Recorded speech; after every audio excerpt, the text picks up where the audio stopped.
আমি কাঁদতে কাঁদতে বললাম, বাবা, আমি আর দেবব্রতের মধ্যে কোনো সমস্যা নেই। হ্যাঁ, গত কিছুদিন আমরা একটু চুপচাপ ছিলাম, কারণ দেবব্রতের অফিসে অনেক প্রেশার চলছে। তার প্রমোশন হওয়ার কথা, তাই সে স্ট্রেসে আছে। আর আমিও একটু টেনশনে ছিলাম রিয়ানের পড়াশোনা নিয়ে। তার রেজাল্ট গত দুবার ভালো হয়নি। এই নিয়ে আমি চিন্তিত ছিলাম। কিন্তু এর মানে এই না যে আমাদের মধ্যে কোনো সমস্যা আছে। শ্বশুরজি আমার মাথায় হাত রাখলেন, বললেন, আমি বুঝতে পারছি মা, আমি তোমার কাছে ক্ষমা চাইছি। আমার উচিত হয়নি এভাবে তোমাকে টেস্ট করা। কিন্তু জানো, পরিবারের বয়োজ্যেষ্ঠ মানুষ হিসাবে আমার একটা দায়িত্ব আছে। আমি চাই আমার পরিবারের সবাই সুখী থাকুক। তোমাদের দুজনের মধ্যে যদি কোনো সমস্যা থাকত, তাহলে আমি সেটা সমাধান করতে চাইতাম। আমি তখনও কাঁদছিলাম। বললাম, কিন্তু বাবা, এই পদ্ধতিটা ভুল ছিল। আপনি সরাসরি আমাকে জিজ্ঞেস করতে পারতেন, আমি তো সব বলতাম। তিনি বললেন, তুমি ঠিক বলেছ মা, আমার ভুল হয়েছে। কিন্তু এখন আমি নিশ্চিত হয়েছি যে তুমি একজন ভালো মেয়ে। তুমি আমার ছেলের যোগ্য স্ত্রী। তারপর তিনি আমাকে বললেন, এখন তুমি আরাম করো। জ্বর কমে আসছে, ইঞ্জেকশনের প্রভাবে তোমার একটু ঘুম আসছিল। শ্বশুরজি চেয়ারে বসে মোবাইলে কিছু একটা পড়ছিলেন, মাঝামধ্যে আমার দিকে তাকিয়ে দেখছিলেন। সকাল ৬টার দিকে একজন নার্স এসে আমার ব্লাড স্যাম্পল নিয়ে গেল। ৮টার দিকে ডাক্তার এসে রিপোর্ট দেখলেন, বললেন কিছু মারাত্মক নয়, ভাইরাল ফিভার। ৩-৪ দিন ওষুধ খেলে ঠিক হয়ে যাবে, বাসায় যেতে পারেন। তিনি কিছু ওষুধের প্রেসক্রিপশন দিলেন। আমরা হাসপাতাল থেকে বের হলাম। গাড়িতে বসার পর শ্বশুরজি বললেন, চলো প্রথমে ওষুধ কিনে নিই। আমরা একটা মেডিকেল স্টোরে থামলাম। তিনি ওষুধ কিনে আনলেন। তারপর আমাদের বাসার দিকে রওনা দিলাম। বাসায় পৌঁছানোর পর দেখলাম রিয়ান আর তিয়াশা উঠে গেছে। রেখা আন্টি তাদের ব্রেকফাস্ট দিচ্ছিলেন। রিয়ানা আমাকে দেখেই দৌড়ে এসে বলল, মা, তুমি কোথায় ছিলে? আমি ভয় পেয়ে গিয়েছিলাম। আমি তাকে জড়িয়ে ধরলাম। বললাম, মা, তোর একটু অসুস্থ হয়ে গিয়েছিল, তাই দাদু হাসপাতালে নিয়ে গিয়েছিলেন। এখন ভালো আছি। তিয়াশাও এসে আমার কোলে উঠল, বলল, মা, তুমি আর কখনো চলে যেও না। আমি তাকে চুমু দিলাম, বললাম, না সোনা, মা কোথাও যাবে না। রেখা আন্টি বললেন, তুমি এখন গিয়ে রেস্ট করো, আমি দুপুরে খাবার বানিয়ে দিয়ে যাব। আমি তাকে ধন্যবাদ জানালাম। আমি আমার ঘরে গিয়ে শুয়ে পড়লাম। কিন্তু ঘুম আসছিল না। আমার মনে বারবার রাতের ঘটনাটা ঘুরে ফিরে আসছিল। শ্বশুরজি আমাকে যা যা বলেছিলেন, সেগুলো আমার কানে বাজছিল। তোমার মতো মেয়েকে আমার নিজের জীবনসঙ্গী করা উচিত ছিল। এই কথাগুলো আমার মাথা থেকে যাচ্ছিল না। আমি ভাবছিলাম, এটা কি সত্যি একটা টেস্ট ছিল, নাকি শ্বশুরজি আসলে সত্যি আমার প্রতি কোনো অনুভূতি রাখেন এবং এখন পরিস্থিতি সামলাতে এই গল্পটা বানিয়েছেন। আমার মাথায় নানা চিন্তা ঘুরপাক খাটছিল। তারপরের কয়েক ঘণ্টা আমি চুপচাপ শুয়ে রইলাম। জ্বর কমে আসছিল। ইঞ্জেকশনের প্রভাবে আমার একটু ঘুম আসছিল। শ্বশুরজি চেয়ারে বসে মোবাইলে কিছু একটা পড়ছিলেন, মাঝে মধ্যে আমার দিকে তাকিয়ে দেখছিলেন। সকাল ৬টার দিকে একজন নার্স এসে আমার ব্লাড স্যাম্পল নিয়ে গেল। ৮টার দিকে ডাক্তার এসে রিপোর্ট দেখলেন, বললেন, কিছু মারাত্মক নয়, ভাইরাল ফিভার। ৩-৪ দিন ওষুধ খেলে ঠিক হয়ে যাবে, বাসায় যেতে পারেন। তিনি কিছু ওষুধের প্রেসক্রিপশন দিলেন। আমরা হাসপাতাল থেকে বের হলাম।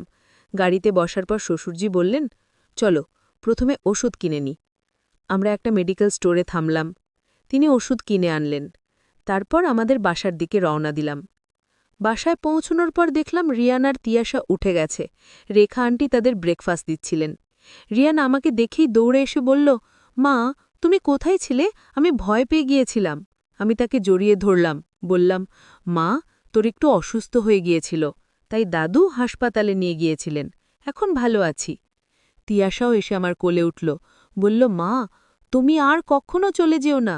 আমি তাকে চুমু দিলাম, বললাম, না সোনা, মা কোথাও যাবে না।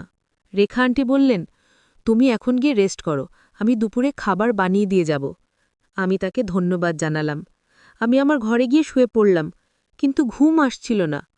আমার মনে বারবার রাতের ঘটনাটা ঘুরে ফিরে আসছিল। শ্বশুরজি আমাকে যা যা বলেছিলেন, সেগুলো আমার কানে ভাজছিল। তোমার মতো মেয়েকে আমার নিজের জীবনসঙ্গী করা উচিত ছিল, এই কথাগুলো আমার মাথা থেকে যাচ্ছিল না। আমি ভাবছিলাম, এটা কি সত্যি একটা টেস্ট ছিল, নাকি শ্বশুরজি আসলে সত্যি আমার প্রতি কোনো অনুভূতি রাখেন এবং এখন পরিস্থিতি সামলাতেই গল্পটা বানিয়েছেন। আমার মাথায় নানা চিন্তা ঘুরপাক খাচ্ছিল। তারপরের দিনই শ্বশুরজি আমার ঘরে আসলেন, দরজা বন্ধ করে দিলেন। আমি ভয় পেয়ে গেলাম, বললাম, বাবা, দরজা খুলে দিন, আমার ভালো লাগছে না। তিনি বললেন, শুধু 2 মিনিট, আমি তোমাকে একটা জিনিস দেখাতে চাই। তিনি হাত থেকে পকেট থেকে একটা ছোট বাক্স বের করলেন, খুলে আমাকে দেখালেন। ভেতরে একটা সুন্দর হীরের আংটি। বললেন, এটা তোমার জন্য কিনেছি, তুমি এটা পরবে? আমি বললাম, না, আমি এটা নেব না, আপনি প্লিজ আমাকে ছেড়ে দিন।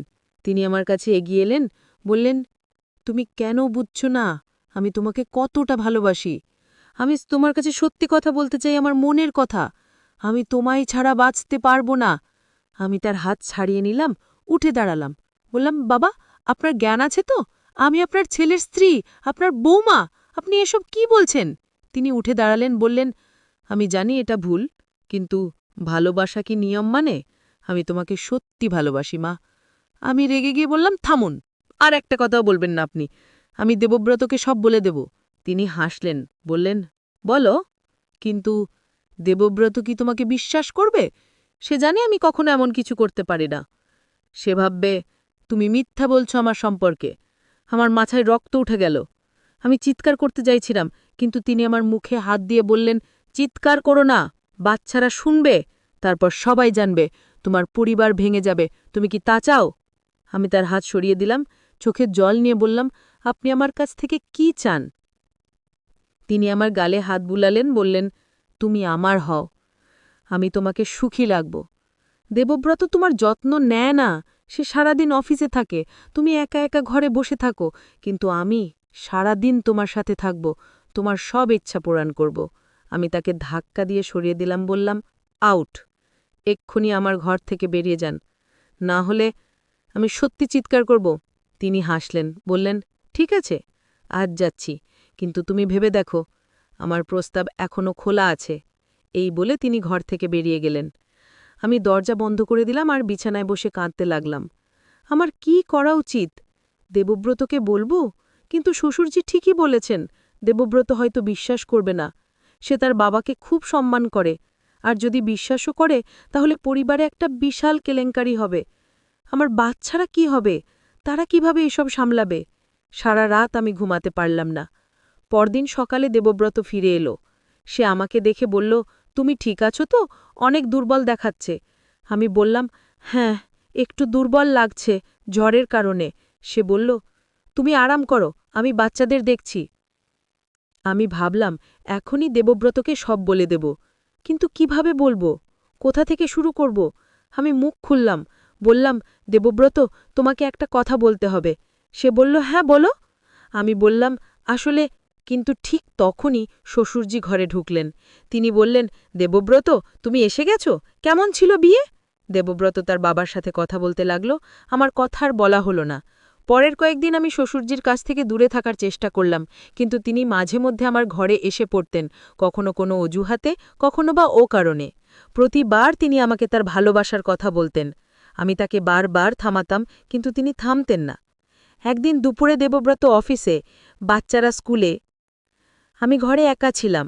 হঠাৎ শ্বশুরজি আমার ঘরে ঢুকলেন, দরজা বন্ধ করে দিলেন। আমি ভয় পেয়ে গেলাম, বললাম, বাবা, দরজা খুলে দেন, আমার ভালো লাগছে না।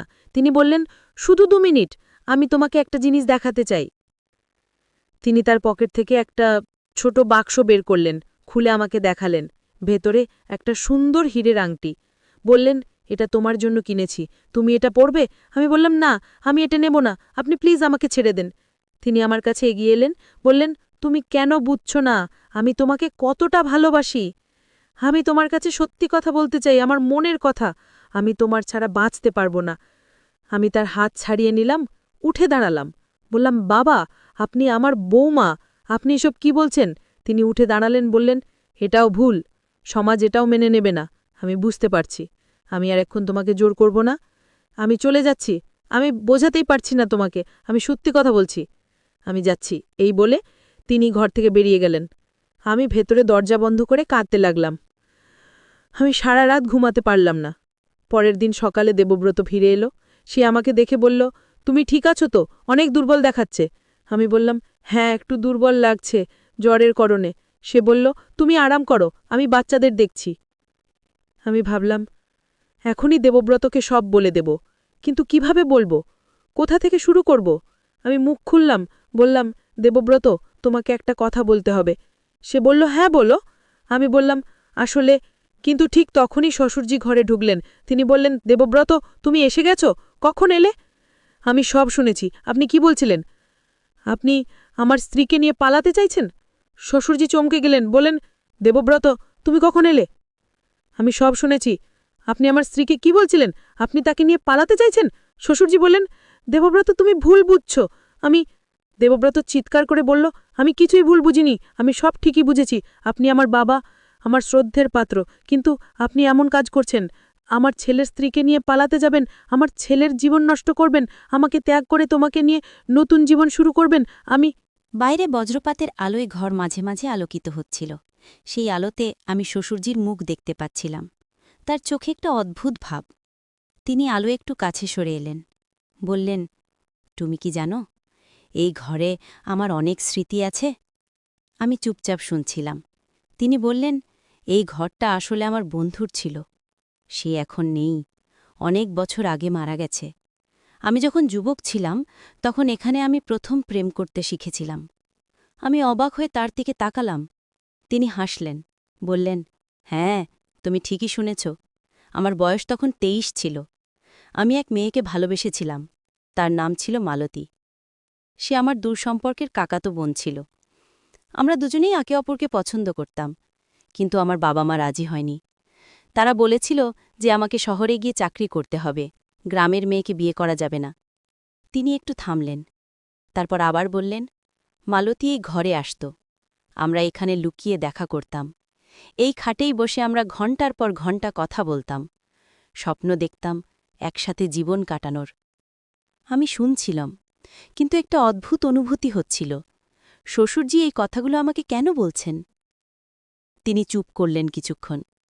তারপর আমার চোখের দিকে সরাসরি তাকিয়ে বললেন, আজ তোমাকে দেখে সেই মালতীর কথা মনে পড়ছে। তুমি অনেকটা তার মতো। একই ধরনের সাহস তোমার মধ্যে আছে, একই রকম চোখ। আমার হৃদস্পন্দন বেড়ে গেল। তিনি কি বলতে চাইছেন? হঠাৎ তিনি আমার হাত ধরলেন। আমি চমকে উঠলাম। তিনি মৃদুস্বরে বললেন, আমি একটা সিদ্ধান্ত নিয়েছি। এতদিন আমি অন্যদের ইচ্ছা অনুযায়ী চলেছি। আমার বাবা মায়ের ইচ্ছায় শহরে গিয়ে চাকরি করেছি, তাদের পছন্দের মেয়ে বিয়ে করেছি। এবার আমি আমার পছন্দ অনুযায়ী বাঁচব। তুমি আমার সাথে এই ঘরেই থেকে যাও, আমরা এখানেই নতুন জীবন শুরু করি। আমার মাথা ঘুরছিল। এ কি শুনছি আমি?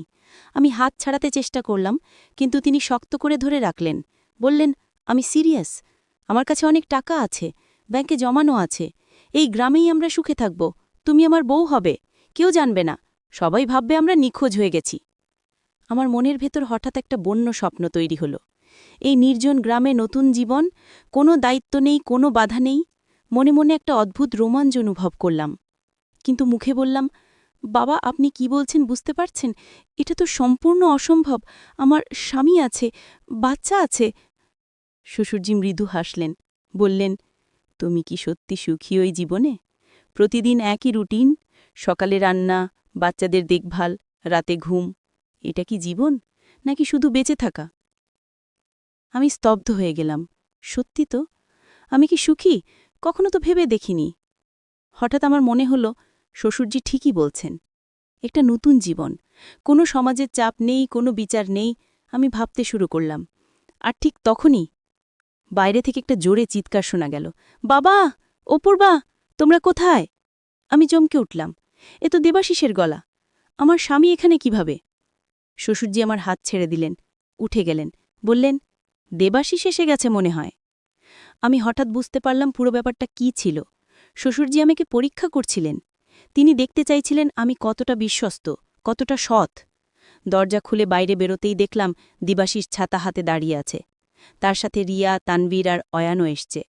দেবাশিস বলল, আমরা চিন্তিত হয়ে পড়েছিলাম, তোমাদের ফোন পাচ্ছিলাম না, তাই সবাই মিলে চলে এলাম। আমি স্বস্তির নিঃশ্বাস ফেললাম। শ্বশুরজি হাসলেন, বললেন, আসলে আমরা এই ঘরে আশ্রয় নিয়েছিলাম ঝড়ের কারণে। আমরা সবাই মিলে বাড়িতে ফিরলাম।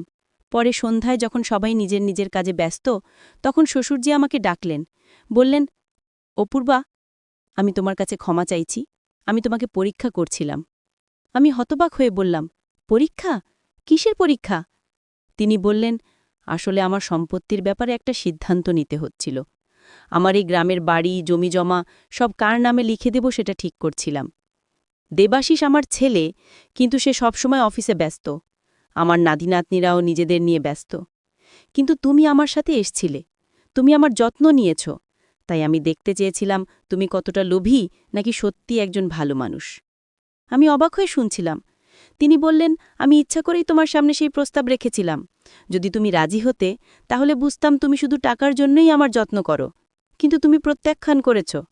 এমনকি তোমার মনে সে চিন্তা এসছিল, সেটাও আমি তোমার চোখে দেখেছি। কিন্তু তুমি নিজেকে সামলেছ। তুমি তোমার পরিবারের কথা ভেবেছ।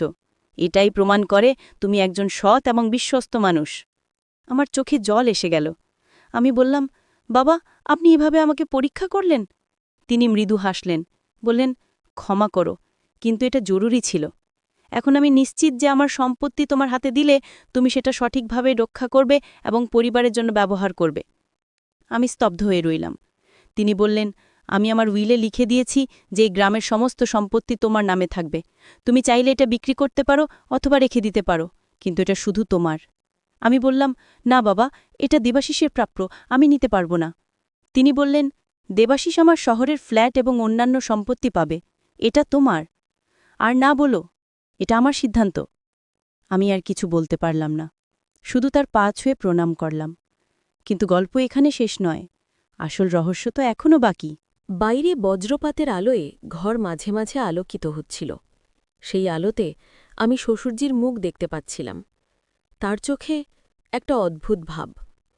তিনি আরও একটু কাছে সরে এলেন, বললেন, তুমি কি জানো, এই ঘরে আমার অনেক স্মৃতি আছে। আমি চুপচাপ শুনছিলাম। তিনি বললেন, এই ঘরটা আসলে আমার বন্ধুর ছিল। সে এখন নেই, অনেক বছর আগে মারা গেছে। আমি যখন যুবক ছিলাম, তখন এখানে আমি প্রথম প্রেম করতে শিখেছিলাম।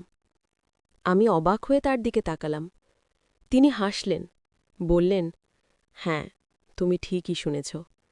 আমার বয়স তখন ২৩ ছিল। আমি এক মেয়েকে ভালোবেসেছিলাম। তার নাম ছিল মালতী। সে আমার দূর সম্পর্কের কাকাতো বোন ছিল। আমরা দুজনেই একে অপরকে পছন্দ করতাম। কিন্তু আমার বাবা মা রাজি হয়নি। তারা বলেছিল যে আমাকে শহরে গিয়ে চাকরি করতে হবে, গ্রামের মেয়েকে বিয়ে করা যাবে না। তিনি একটু থামলেন, তারপর আবার বললেন, মালতী এই ঘরে আসত। আমরা এখানে লুকিয়ে দেখা করতাম। এই খাটেই বসে আমরা ঘণ্টার পর ঘণ্টা কথা বলতাম, স্বপ্ন দেখতাম একসাথে জীবন কাটানোর। আমি শুনছিলাম, কিন্তু একটা অদ্ভুত অনুভূতি হচ্ছিল, শ্বশুরজি এই কথাগুলো কেন আমাকে বলছেন। তিনি চুপ করলেন কিছুক্ষণ, তারপর আমার চোখের দিকে সরাসরি তাকিয়ে বললেন, আজ তোমাকে দেখে সেই মালতীর কথা মনে পড়ছে। তুমি অনেকটা তার মতো। একই ধরনের সাহস তোমার মধ্যে আছে, একই রকম চোখ। আমার হৃৎস্পন্দন বেড়ে গেল। তিনি কি বলতে চাইছেন? হঠাৎ তিনি আমার হাত ধরলেন। আমি চমকে উঠলাম। তিনি মৃদুস্বরে বললেন, আমি একটা সিদ্ধান্ত নিয়েছি। এতদিন আমি অন্যদের ইচ্ছা অনুযায়ী চলেছি। আমার বাবা মায়ের ইচ্ছায় শহরে গিয়ে চাকরি করেছি, তাদের পছন্দের মেয়ে বিয়ে করেছি। এবার আমি আমার পছন্দ অনুযায়ী বাঁচব। তুমি আমার সাথে এই ঘরেই থেকে যাও। আমরা এখানেই নতুন জীবন শুরু করি। আমার মাথা ঘুরছিল, এই কি শুনছি আমি? আমি হাত ছাড়াতে চেষ্টা করলাম, কিন্তু তিনি শক্ত করে ধরে রাখলেন। বললেন, আমি সিরিয়াস। আমার কাছে অনেক টাকা আছে, ব্যাংকে জমানো আছে। এই গ্রামেই আমরা সুখে থাকব। তুমি আমার বউ হবে, কেউ জানবে না। সবাই ভাববে আমরা নিখোঁজ হয়ে গেছি। আমার মনের ভেতর হঠাৎ একটা বন্য স্বপ্ন তৈরি হল। এই নির্জন গ্রামে নতুন জীবন, কোনো দায়িত্ব নেই, কোনো বাধা নেই। মনে মনে একটা অদ্ভুত রোমাঞ্চ অনুভব করলাম, কিন্তু মুখে বললাম, বাবা, আপনি কি বলছেন বুঝতে পারছেন? এটা তো সম্পূর্ণ অসম্ভব। আমার স্বামী আছে, বাচ্চা আছে। শ্বশুরজি মৃদু হাসলেন, বললেন, তুমি কি সত্যি সুখী ওই জীবনে? প্রতিদিন একই রুটিন, সকালে রান্না, বাচ্চাদের দেখভাল, রাতে ঘুম। এটা কি জীবন, নাকি শুধু বেঁচে থাকা? আমি তার কথায় স্তব্ধ হয়ে গেলাম। সত্যি তো, আমি কি সুখী? কখনো তো ভেবে দেখিনি। হঠাৎ আমার মনে হলো শ্বশুরজি ঠিকই বলছেন। একটি নতুন জীবন, কোনো সমাজের চাপ নেই, কোনো বিচার নেই। আমি ভাবতে শুরু করলাম। আর ঠিক তখনই বাইরে থেকে একটা জোরে চিৎকার শোনা গেল, বাবা, অপূর্বা, তোমরা কোথায়? আমি চমকে উঠলাম। এ তো দেবাশিসের গলা। আমার স্বামী এখানে কিভাবে? শ্বশুরজি আমার হাত ছেড়ে দিলেন, উঠে গেলেন, বললেন, দেবাশিস এসে গেছে মনে হয়। আমি হঠাৎ বুঝতে পারলাম পুরো ব্যাপারটা কি ছিল। শ্বশুরজি আমাকে পরীক্ষা করছিলেন।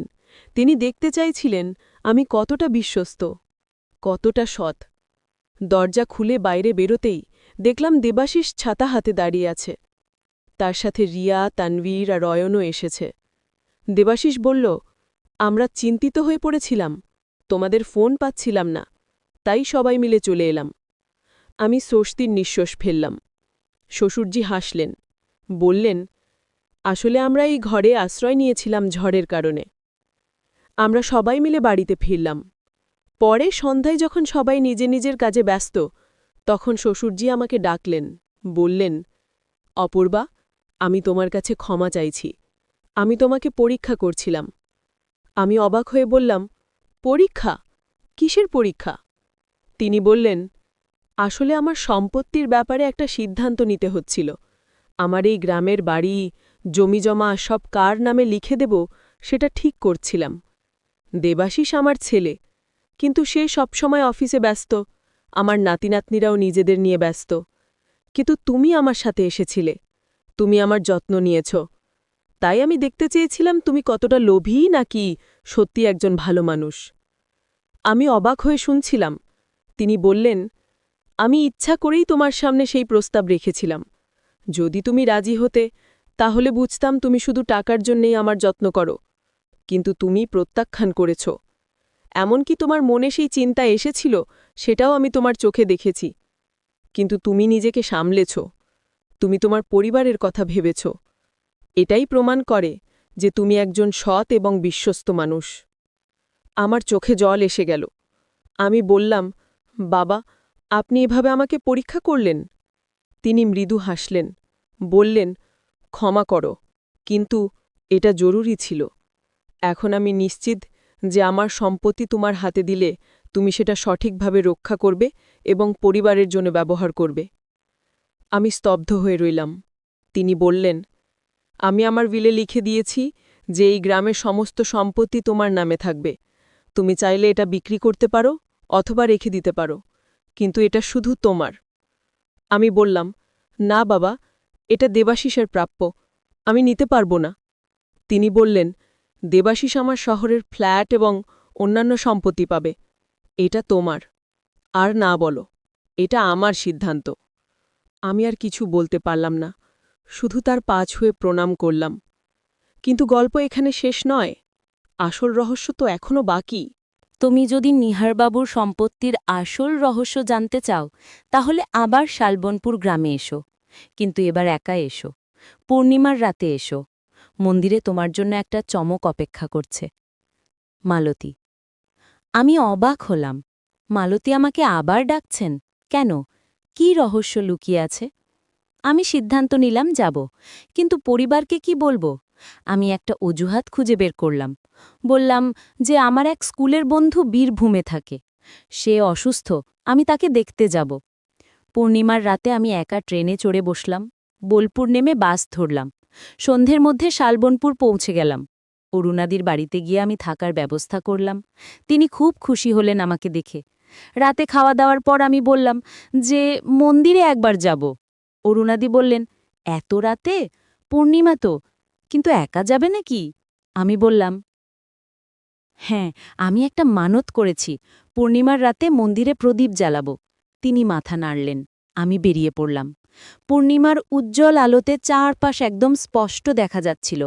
আমি মন্দিরের দিকে হাঁটতে শুরু করলাম। মনে একটা রোমাঞ্চ কাজ করছিল। কি হবে, কি রহস্য লুকিয়ে আছে? মন্দিরে পৌঁছে দেখলাম দরজা খোলা, ভেতরে মালতীদি বসে আছেন, তার সামনে একটা পুরনো কাঠের বাক্স।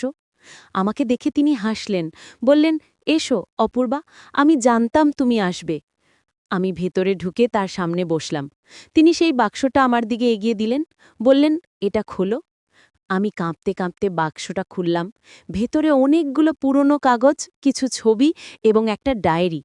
আমি ছবিগুলো তুলে দেখলাম, একটা ছবিতে একজন যুবক এবং একজন তরুণী। যুবকটা শ্বশুরজি, তরুণীটা নিশ্চয়ই মালতীদি। মালতীদি বললেন, এগুলো আমার এবং নিহার বাবুর স্মৃতি। আমি এগুলো এতদিন লুকিয়ে রেখেছিলাম, কিন্তু এখন আমি চাই তুমি এগুলো নিহার বাবুকে দিয়ে দাও। আমি অবাক হয়ে বললাম, কেন? আপনি নিজে দিতে পারেন। তিনি মাথা নাড়লেন, বললেন, না, আমি তার সামনে যেতে পারবো না, কিন্তু আমি চাই তিনি জানুন যে আমি এখনও তাকে ভালোবাসি এবং আমি তার মঙ্গল কামনা করি।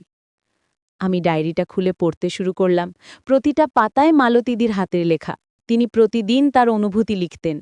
কত ভালোবাসা, কত বেদনা সেই লেখায়। হঠাৎ আমার চোখ আটকে গেল একটা পাতায়। সেখানে লেখা ছিল, আজ আমি একটা গোপন কথা জানলাম।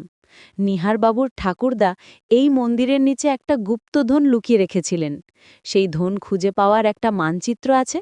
সেটা মন্দিরের দেবীমূর্তির পেছনে লুকোনো আছে। আমার হৃৎস্পন্দন বেড়ে গেল। গুপ্তধন, এ কি শুনছি আমি? মালতীদি মৃদু হাসলেন, বললেন, হ্যাঁ, এটা সত্যি।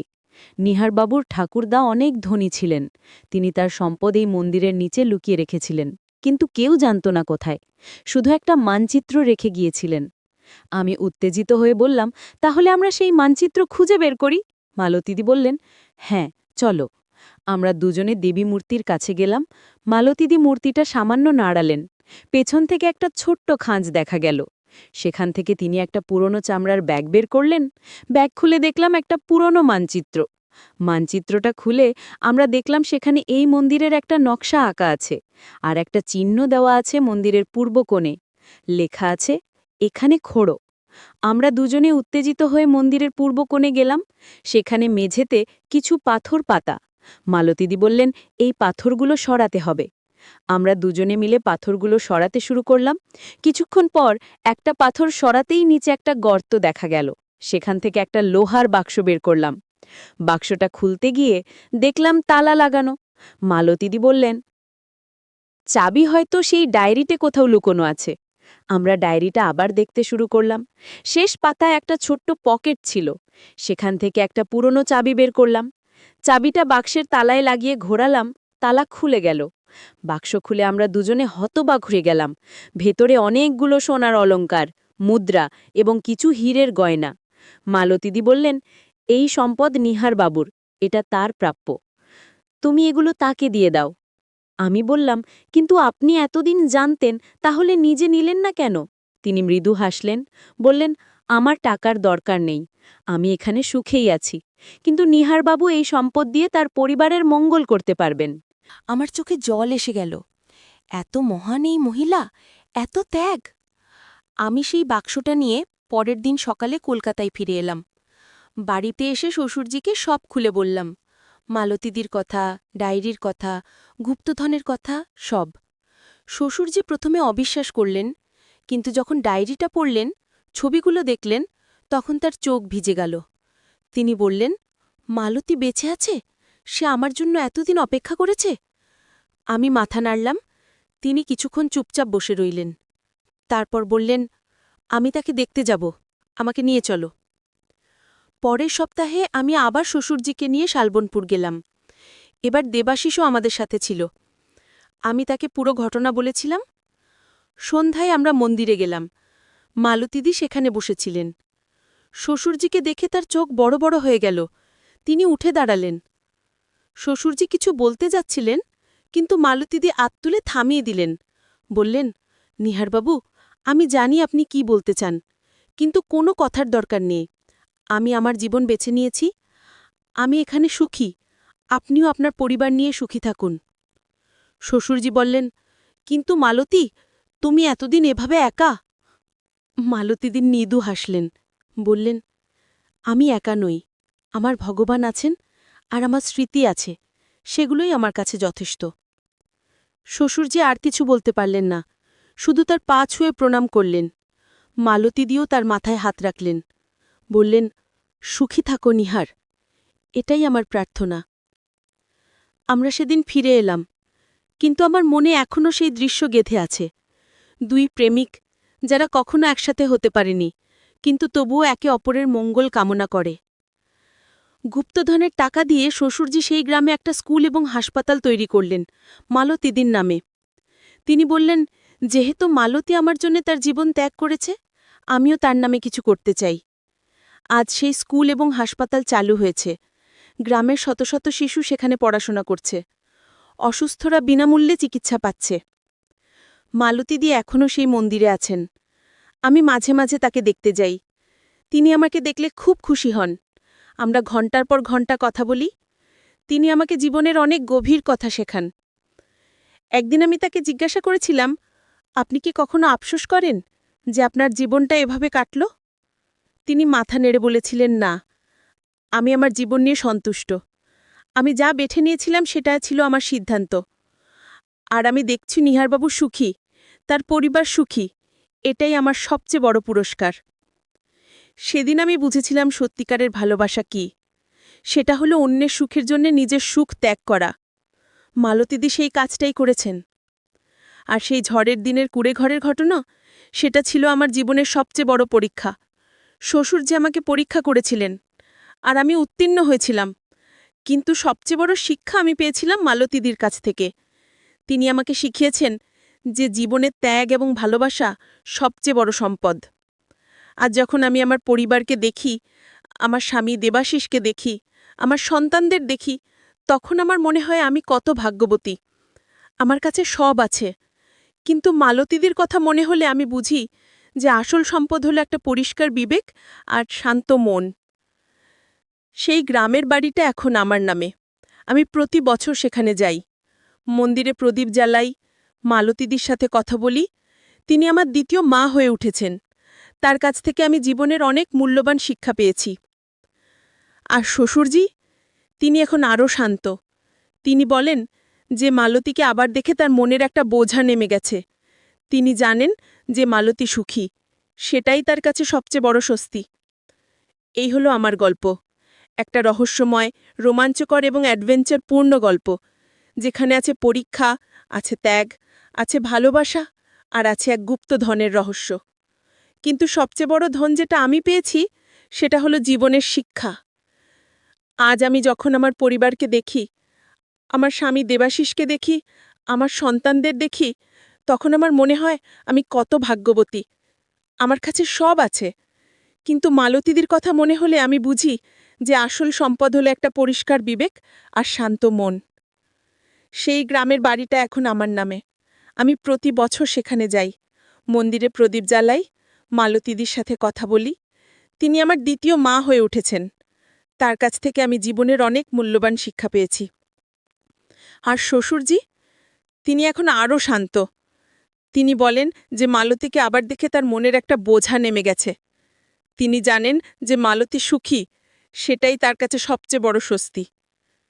এই হলো আমার গল্প, একটা রহস্যময় পরীক্ষা, যেখানে ছিল একটা ঝড়, একটা পরিত্যক্ত কুঁড়েঘর আর একটা অদ্ভুত প্রস্তাব। কিন্তু শেষ হয়েছে একটা সুন্দর শিক্ষা দিয়ে, যে জীবনের সততা, বিশ্বস্ততা এবং পরিবারের মূল্য সবচেয়ে বেশি। আর সেই গুপ্তধন, সেটা শুধু সোনা হিরে ছিল না। আসল ধন ছিল মালতীদির ভালোবাসা, ত্যাগ আর শ্বশুরজির পরীক্ষা, যেটা আমাকে শিখিয়েছে জীবনের আসল মূল্য কী। আজ যখন আমি সেই মন্দিরে যাই, মালতীদির সাথে বসে চা খাই, তখন আমার মনে হয় আমি পৃথিবীর সবচেয়ে ভাগ্যবতী মানুষ। কারণ আমি পেয়েছি এক অসাধারণ পরিবার, এক মহান শিক্ষক আর জীবনের সবচেয়ে মূল্যবান শিক্ষা। এই গল্প থেকে আমি যা শিখেছি, সেটা হলো জীবনে অনেক প্রলোভন আসবে, অনেক সহজ পথ দেখাবে, কিন্তু সঠিক পথ সবসময় সহজ নয়। কিন্তু সেই পথেই আছে আসল সুখ, আসল শান্তি। আর সবশেষে আমি বলব যে প্রেম শুধু পাওয়ার মধ্যে নয়, প্রেম আছে ত্যাগের মধ্যে, অপরের সুখের জন্যে নিজের ইচ্ছা জলাঞ্জলি দেওয়ার মধ্যে। মালতীদি সেটাই করেছেন, আর তাই তিনি আজও সবার কাছে সম্মানিত, পূজনীয়।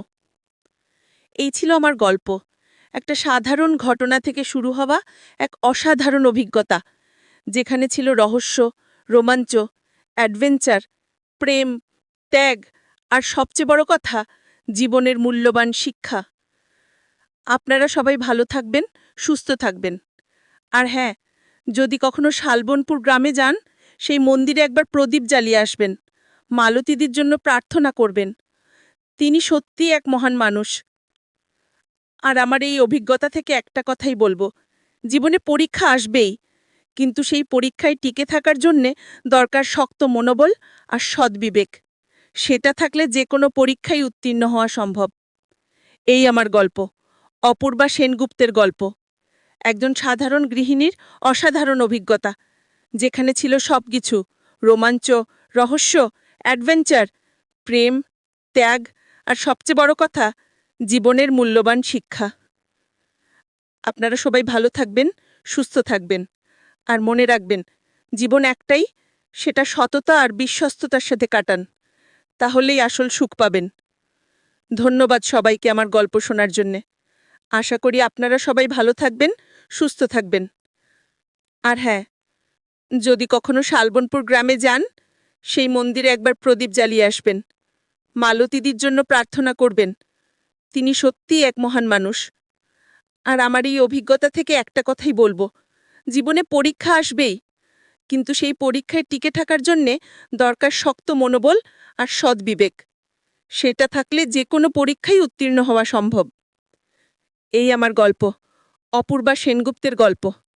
একজন সাধারণ গৃহিণীর অসাধারণ অভিজ্ঞতা, যেখানে ছিল সবকিছু: রোমাঞ্চ, রহস্য, অ্যাডভেঞ্চার, প্রেম, ত্যাগ, আর সবচেয়ে বড় কথা, জীবনের মূল্যবান শিক্ষা। আপনারা সবাই ভালো থাকবেন, সুস্থ থাকবেন।